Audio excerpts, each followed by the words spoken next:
अब जो है सातवें पुत्र के रूप में माता देवकी के गर्भ में साक्षात बलराम जी आए। उस समय भगवान ने माता दुर्गा जी को अपने बैकुंठ में बुलाया और भगवान ने दुर्गा जी को आदेश दिया कि हे देवी, आप ब्रज में जाइए और देवकी का जो सातवां गर्भ है उस सातवें गर्भ को निकाल करके गोकुल में रहने वाली रोहिणी के गर्भ में ट्रांसफर कर दीजिए, स्थानांतरित कर दीजिए। हे देवी, अगर आप मेरी इस आज्ञा का पालन करोगी तो मैं आपको वचन देता हूं, आशीर्वाद देता हूं कि आने वाले कलयुग में मेरी कृपा से मेरे से भी अधिक आपकी पूजा होगी। मेरी कृपा, मेरे आशीर्वाद से।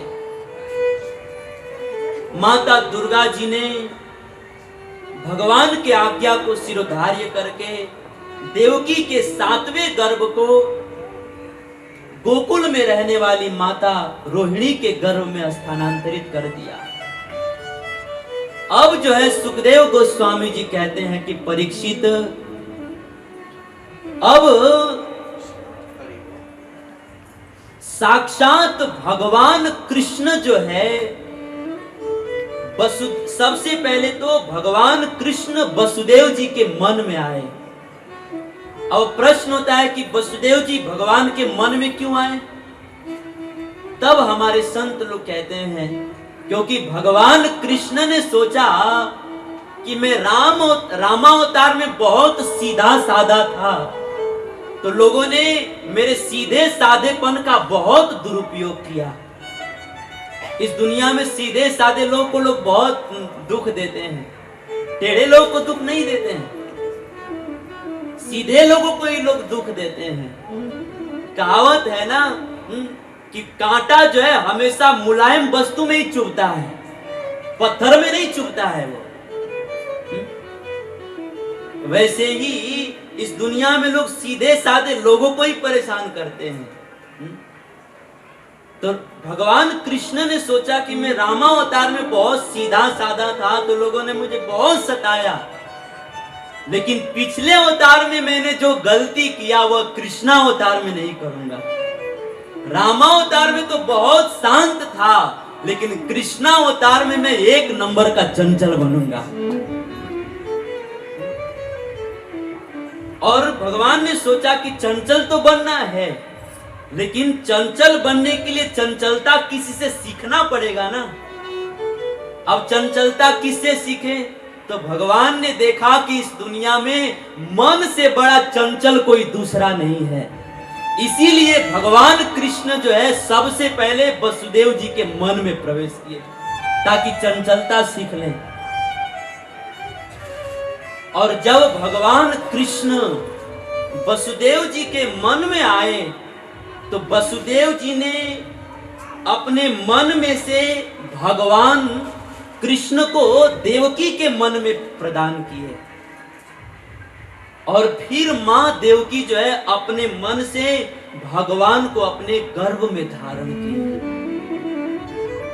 भागवत में वर्णन है कि जब भगवान कृष्ण माता देवकी के गर्भ में प्रवेश किए उस समय माता देवकी के शरीर से सूर्य के समान प्रकाश निकलने लगा, उसके मुख से एक अपूर्व तेज निकलने लगा, क्योंकि अब माता देवकी जो है कोई साधारण नारी नहीं रह गई थी। माता देवकी जो है चूंकि उसके गर्भ में साक्षात भगवान निवास कर रहे थे, इसलिए माता देवकी का गर्भ जो है आज साक्षात बैकुंठ बन गया था। क्योंकि बैकुंठ किसे कहते हैं? जहां भगवान निवास करे वो बैकुंठ है। और सुखदेव गोस्वामी जी कहते हैं कि परीक्षित, जब भगवान कृष्ण माता देवकी के गर्भ में आए और जैसे ही देवताओं को पता चला तो सारे देवता लोग जो है उस मथुरा में कंस के जेल के ऊपर अपना अपना विमान लेकर के आ गए और सारे देवता लोग एक स्वर से, उच्च स्वर से भगवान की स्तुति करने लगे। सत्य व्रतम सत्यम परम त्रिसत्यम सत्यस्य योनिम निहितम च सत्ये सत्यस्य सत्यमृत सत्य नेत्रम सत्यात्मकम त्वाम शरणम प्रपन्ना। देवता लोग गर्भ में स्थित भगवान की स्तुति करते हुए एक ही श्लोक में 9 बार भगवान को सत्य कहे। अब प्रश्न होता है कि देवता लोग एक ही श्लोक में भगवान को 9 बार सत्य क्यों कहे?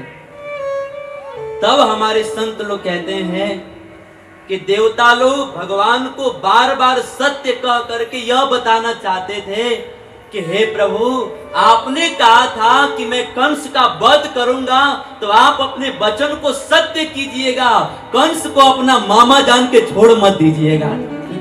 नहीं तो अगर आप छोड़ देंगे तो एक कंस हम लोग को नहीं छोड़ेगा, इसलिए आप अपने वचन को सत्य कीजिएगा। इस तरह से देवता लोग कई श्लोकों में भगवान की स्तुति करके वहां से चले गए। और सुखदेव गोस्वामी जी कहते हैं कि परीक्षित, अब धीरे धीरे भगवान कृष्ण के प्राकट्य का शुभ समय आ गया। आइए भगवान को प्रकट करने के लिए हम सब लोग भी महामंत्र का कीर्तन करते हुए भगवान को प्रकट करेंगे। हरे Krishna Krishna Krishna Krishna Hare Hare Ram Ram Ram Hare Hare.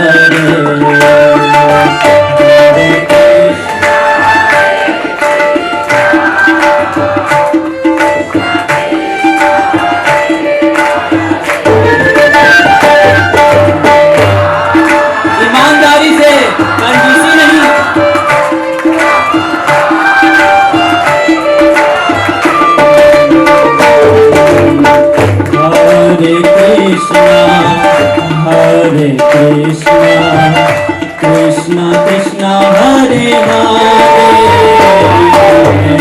Hare Rama, Hare Rama, Rama Rama Hare Hare, Hare Krishna, Krishna Krishna Hare Hare।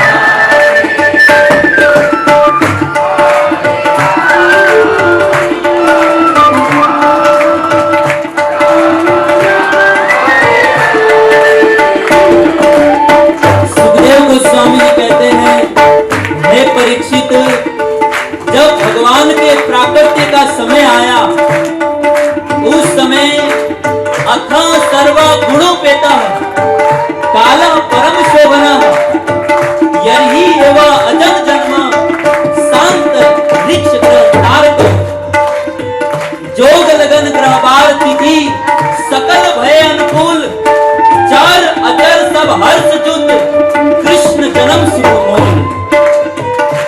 Parikshit, भगवान के प्राकट्य के समय सबसे पहले तो यह धरती माता परम प्रसन्न हो गई, क्योंकि पृथ्वी माता ने सोचा कि भगवान ने इस धरती पर बहुत सारे अवतार लिए, लेकिन किसी भी अवतार में भगवान ने मुझे स्वीकार नहीं किया। भगवान ने इस धरती पर एक बार वामन का अवतार लिया, और वामन के अवतार में तो भगवान ने स्वीकार ही नहीं किया, क्योंकि वामन अवतार में भगवान ब्रह्मचारी थे। और जब राम का अवतार लिए तो राम अवतार में तो एक बाण, एक वचन और एक ही पत्नी, राम का वसूल था। अतः भगवान ने राम अवतार में भी मुझे स्वीकार नहीं किया। भगवान ने एक बार परशुराम का अवतार लिया, परशुराम अवतार में भगवान ने मुझे स्वीकार नहीं किया। एक बार भगवान ने वराह का अवतार धारण किया, शुकर का अवतार धारण किया, और वराह भगवान ने केवल क्षणिक मेरा स्पर्श करके अपने सूंड पर उठा करके मुझको इस ब्रह्मांड के मध्य में स्थापित करके वो भी चले गए। अतः भगवान ने कई अवतार लिए, लेकिन किसी भी अवतार में भगवान ने मुझे स्वीकार नहीं किया। लेकिन अब जो है सारे अवतारों में शिरोमणि अनंत उदार परम प्रेम प्रदान करने वाले भगवान कृष्ण का प्राकट्य होने वाला है। और भगवान कृष्ण इतने दयालु हैं, इतने कृपालु हैं कि वे जो है मुझको मीठी भक्षण लीला के बहाने मुझको अपने मुख में स्वीकार करेंगे। माता पृथ्वी जो है भगवान की भविष्य की इस लीला को सुन करके देख करके परम प्रसन्न हो गई। कृष्ण हरे कृष्ण कृष्ण हरे हरे राम हरे राम राम राम हरे हरे। गाइए सब लोग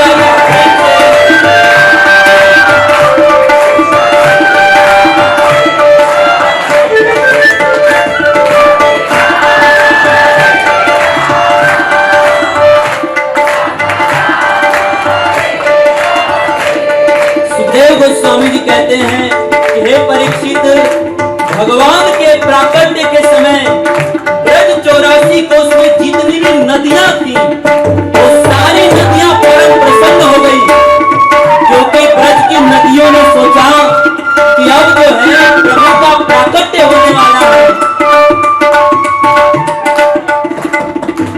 प्रभु का प्राकट्य होने वाला है।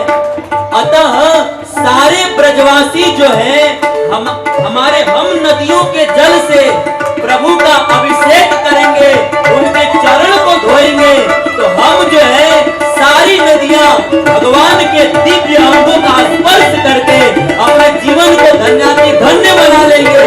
यह सोच करके ब्रज 84 को उसकी सारी नदियां खुश हो गई।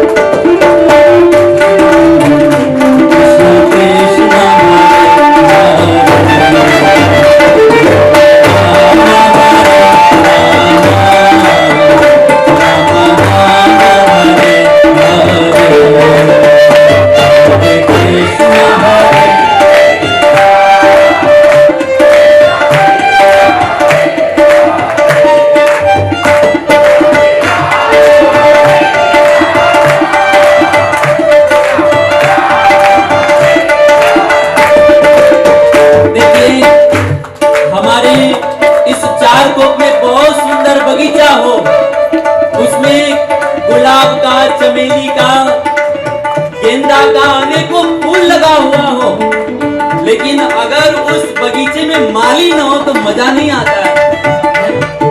हमारे घर पर बहुत सुंदर खीर, पूरी, सब्जी, पनीर शनीर सब कुछ बना हो, लेकिन खाली न हो तो मजा नहीं आता है ना।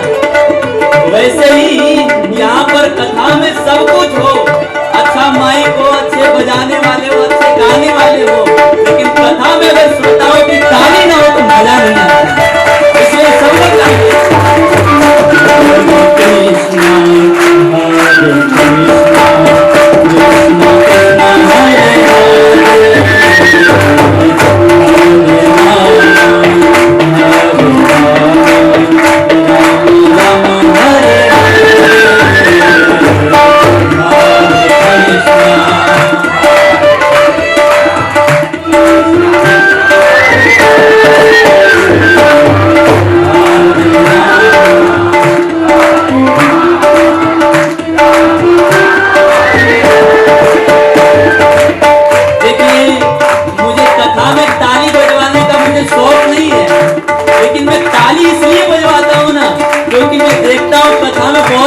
सोते हैं, तो अगर ताली बजता है ना तो सब उठ जाते हैं।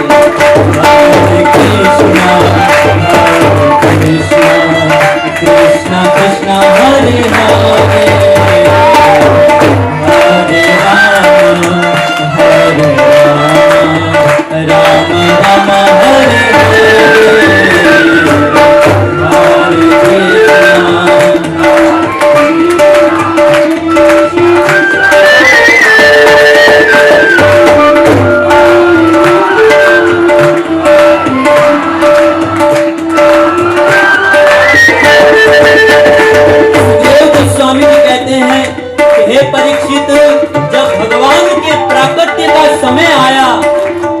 समय ब्रज 84 कोस में जितने भी फूलों के वृक्ष थे वे सारे फूलों के वृक्ष परम प्रसन्न हो गए, क्योंकि उन वृक्षों ने सोचा कि अब कुछ ही समय में प्रभु का प्राकट्य होने वाला है, तो सारे ब्रजवासी जो है हम फूलों को तोड़ करके प्रभु के ऊपर पुष्पांजलि न्यौछावर करेंगे, हम फूलों को प्रभु के चरणों में चढ़ा देंगे, हम फूलों की सुंदर माला बना करके प्रभु के गले में पहना देंगे ना।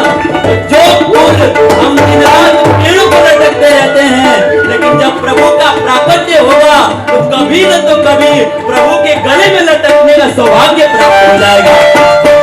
यह सोच के सारे फूल बड़ा पसंद हो गए। हरे कृष्णा कृष्णा कृष्णा हरे हरे,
परम प्रसन्न हो गए, क्योंकि वृक्षों ने सोचा कि अब कुछ ही समय में प्रभु का प्राकट्य होने वाला है, और जब प्रभु का प्राकट्य हो जाएगा और जब सावन का महीना आएगा तो प्रभु जो है हम वृक्षों के ऊपर झूला बांध करके झूलेंगे।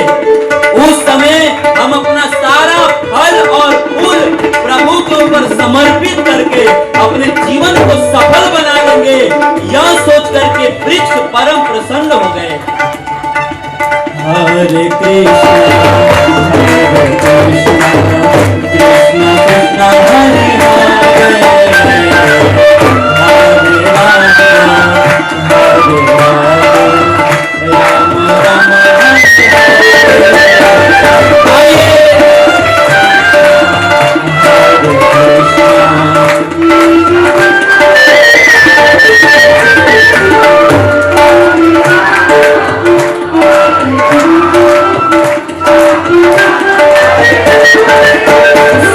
गोस्वामी जी कहते हैं कि परीक्षित, भगवान के प्राकट्य के समय पवन देवता परम आनंद से भर गए, क्योंकि पवन देवता ने सोचा कि रामावतार में प्रभु की सेवा तो मेरे पुत्र हनुमान ने किया, लेकिन इस कृष्णावतार में प्रभु की सेवा मैं करूंगा।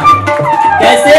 जब प्रभु जो है वृंदावन के वनों में गौचारण करने के लिए जाएंगे और मधुबन में गोपियों के साथ में रास रचाएंगे, और जब रास रचाने का उनको परिश्रम होगा और उनके माथे पर पसीना आएगा, तो मैं जो है शीतल मंद सुगंध बह करके अपने प्रभु के पसीने की बूंद को सुखाऊंगा। यह सोच करके पवन देवता परम आनंद में भर गए। हरे कृष्णा कृष्णा कृष्णा हरे हरे,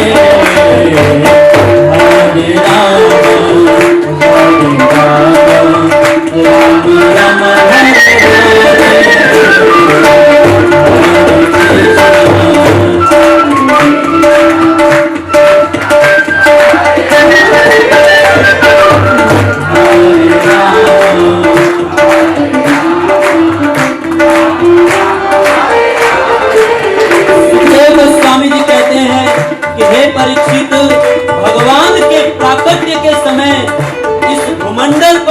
जितने भी संत महात्मा थे उनके हृदय में आनंद की बाढ़ आने लगी, क्योंकि संतों ने सोचा कि जिस प्रभु का ध्यान जो प्रभु भगवान शिव जी के ध्यान में भी नहीं आते हैं, ऐसे प्रभु के मुख कमल को हम लोग साक्षात प्रत्यक्ष दर्शन करेंगे।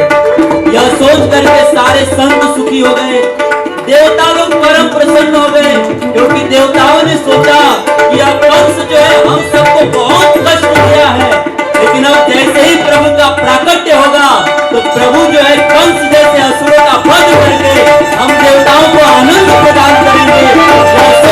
देवता लोग परम प्रसन्न हो गए।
जो वृक्ष प्राय सूख गए थे, भगवान के आगमन की सूचना को जान करके सारे वृक्ष हरे भरे हो गए और उन वृक्षों पर इतने फल और फूल लग गए कि वो सारे वृक्ष अपने फल फूल के भार से झुक गए। पेड़ों पर बैठे बैठे कोयल कूकू की आवाज करने लगे, मानो सब भगवान को पुकार रहे हैं। इस तरह से वृंदावन में पूरी बसंत ऋतु आ गई। हरे कृष्णा हरे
आयु का जन्म होता है, कंस मारने के लिए चला आता है ना, आज उसको आने के लिए मैं चक्र लेकर के आया हूँ।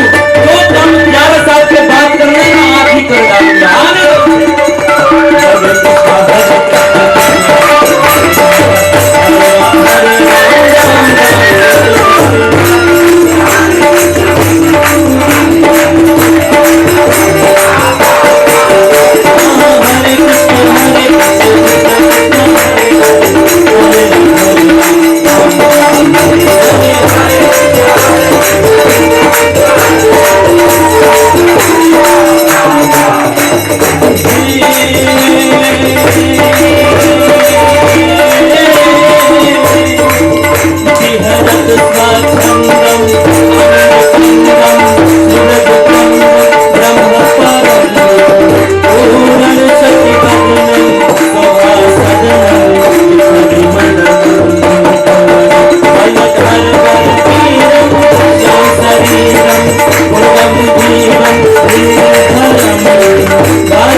को अपने पांव में धारण किया, वैसे ही वसुदेव जी के पांव की बेड़ियां अपने आप टूट गई, जेल के दरवाजे अपने आप खुल गए। हमारे संत लोग कहते हैं कि देखिए जैसे वसुदेव जी ने कृष्ण को अपने पांव में धारण किया, उनके पांव की बेड़ियां अपने आप टूट गई, जेल के दरवाजे अपने आप खुल गए, वैसे ही अगर कोई व्यक्ति अपने जीवन में भगवान कृष्ण को धारण करता है तो उसके जन्म जन्म के कर्म बंधन के ताले टूट जाते हैं और इसके लिए मुक्ति और मंदिर के द्वार खुल जाते हैं।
उस समय सुबह के समय में सारे ग्वाल बाल जो है गायों को चराने के लिए जा रहे थे।